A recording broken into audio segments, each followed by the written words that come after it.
Yəni o sözü atırsınız, atanda da bir danış, baxın ki, nəyə atırsınız. Deməkdə Allah köməyiniz olsun, ona da söz atan var ha. Yəni nə demək istəyirəm?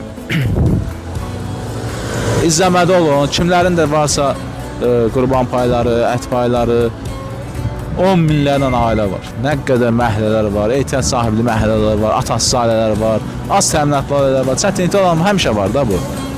Siz də bir vətən oğlu kimi, vətən qızı kimi öz bazarınızı eləmək istəyəndə düşünməyin ki, har eləyək, necə eləyək.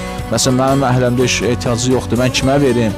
Aparım, məsələn, qaraqçıya mı verim, dilənçiyə mi verim, yox, elə deyil. Nə qədər istəsin ailə var, 3 telefonum var, 6 WhatsApp'ım var, hamısında da bir dənə statusunda 30 min 40 min adam olur.